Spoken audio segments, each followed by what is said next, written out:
الرحمن الرحیم۔ السلام علیکم دوستو، امید ہے آپ سب خیریت سے ہوں گے۔ حضور سیدنا ابو محمد خراسانی اقدس سرخ نورانی کا بیان ہے کہ ایک خراسانی تاجر کا غلام بہت نیک و پارس تھا۔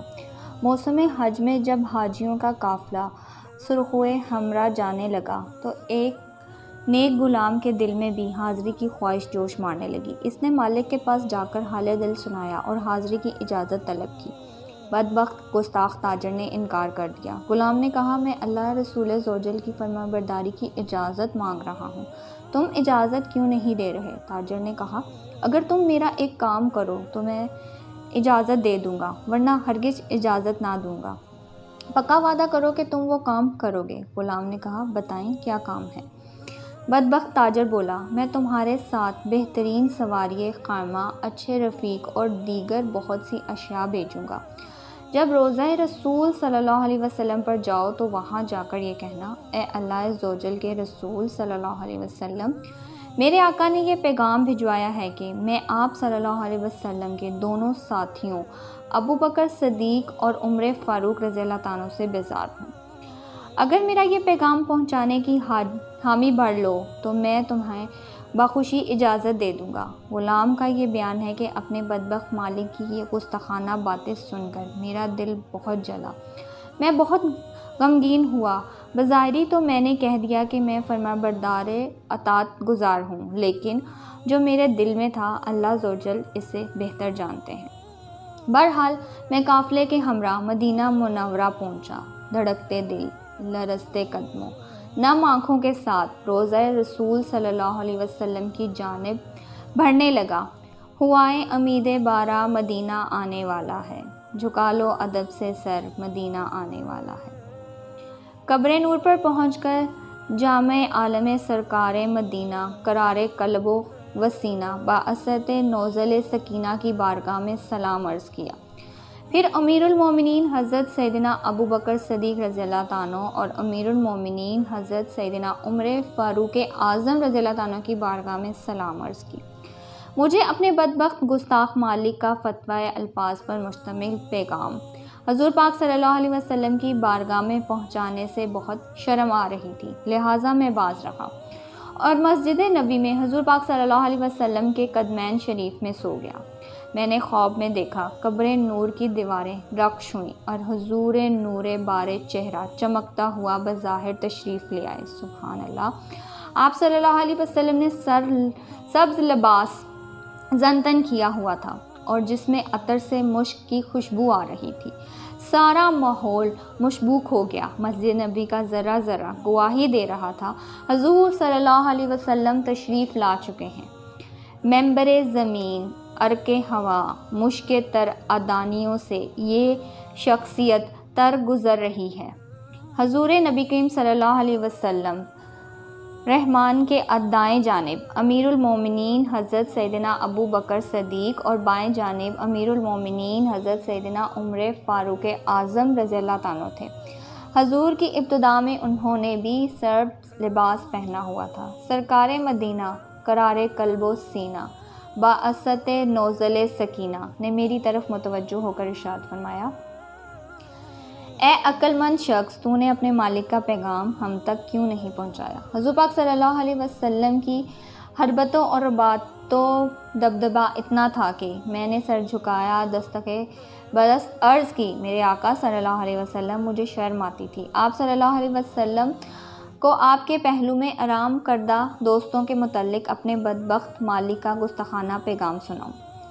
سرکار عالم وقار نے ارشاد فرمایا، اے خوش بخت، انشاءاللہ اللہ عزوجل تجھے حج کرنے کے بعد بخیری و رفاقت خراسان واپس جانے گا۔ جب تو اپنے مالک کے پاس پہنچے گا تو کیا کہے گا؟ اللہ عزوجل کے رسول صلی اللہ علیہ وسلم نے ارشاد فرمایا، بے شک اللہ عزوجل اور اس کا رسول اس سے بیزار ہے جو صدیق فاروق رضی اللہ عنہ سے بیزار ہے۔ کیا تو سمجھ گیا؟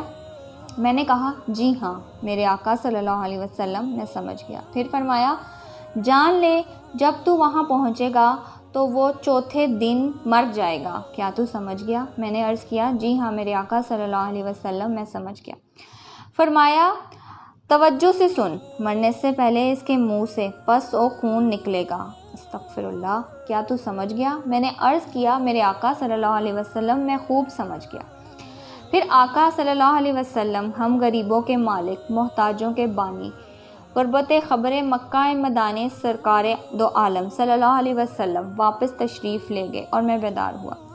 حضور نبی پاک صلی اللہ علیہ وسلم اور امیر المومنین حضرت سیدنا ابو بکر اور عمر فاروق اعظم کی زیارت ہونے پر میں نے اللہ تعالیٰ کا خوب شکریہ ادا کیا۔ پھر میں نے حج کیا اور صداقت کے فرمان کے مطابق الحمدللہ بخیریت و رافت واپس خراسان آ گیا۔ میں اپنے ساتھ بہت سے موسمی پھل وغیرہ بھی لایا۔ میرے بدبخت مالک نے 2 دن تک مجھ سے کوئی بات نہ کی۔ تیسرے دن پوچھنے لگا، میرا پیغام پہنچایا یا نہیں؟ میں نے کہا، میں نے تمہارا کام پورا کر دیا۔ وہاں سے کیا جواب آیا؟ میں نے کہا اگر وہاں سے ملا ہوا پیغام نہ سنو تو تمہارے لیے بہتر ہے۔ کہنے لگا، نہیں، مجھے بتاؤ تمہارے ساتھ کیا واقعہ پیش آیا۔ میں نے واقعہ سنایا نہ شروع کیا۔ جب میں نے یہ بتایا کہ رسول اللہ صلی اللہ علیہ وسلم نے فرمایا، اپنے مالک سے کہہ دینا کہ اللہ عز و جل اور رسول پاک صلی اللہ علیہ وسلم اس سے بیزار ہیں، تو جو دونوں دوستوں صداقت اور عمر فاروق رضی اللہ عنہ سے بیزار ہیں، میرا یہ قول سن کر وہ بدبخت نامراد کہہ کے مار کر ہنسنے لگا۔ پھر اس طرح بکواس کی، ہم ان سے بیدار ہیں، وہ ہم سے بیدار ہو گئے، اب ہم سکون سے رہیں گے۔ اس بدبخت کی یہ بات سن کر میں نے دل میں کہا، اللہ عز و جل کے دشمن، جلد ہی تو اپنے انجام کو پہنچنے والا ہے۔ حضور پاک صلی اللہ علیہ وسلم کے فرمانے عبرت نشان کے عین مطابق چوتھے دن اس بدبخت کے چہرے پر گندا پھوڑا نکل آیا اور اس کے منہ سے پیپ اور خون بہنے لگا۔ بالآخر ظہر کی نماز کے قبل وہ گستاخانہ نامراد بڑی ذلت آموز اور عبرت ناک موت مر گیا۔ نہ اٹھ سکے گا قیامت تک، خدا کی قسم، جس مصطفیٰ صلی اللہ علیہ وسلم نے نظر سے گرا کر چھوڑ دیا۔ اللہ عز و جل ہم سب کو اپنی حفظ و امان میں رکھے، بے ادبوں اور گستاخوں سے ہمیشہ محفوظ فرمائے، ہم سے کبھی کوئی نادانی سی گستاخی بھی سر انداز نہ ہو۔ خدا عز و جل کی قسم، گستاخوں کا انجام بڑا دردناک اور عبرتناک ہوتا ہے۔ ایسے نامراد زمانے بھر کے لیے عبرتناک کا سامان بن جاتے ہیں، جو نامرود بدبخت اللہ عز و جل اور اس کے رسول کی شان میں نازیبا کلمات بکتے ہیں، صحابہ کرام اور اولیاء عظیم کی بے ادبی کرتے ہیں۔ آخرت میں تباہی اور بربادی ان کا مقدر ضرور ہوگی، لیکن وہ دنیا میں بھی ذلت و رسوا ہو کر زمانے بھر کے لیے نشان عبرت بن جائیں گے، اور عقل مند لوگ کبھی بھی ان کی عقائد و اعمال کی پیروی نہیں کرتے۔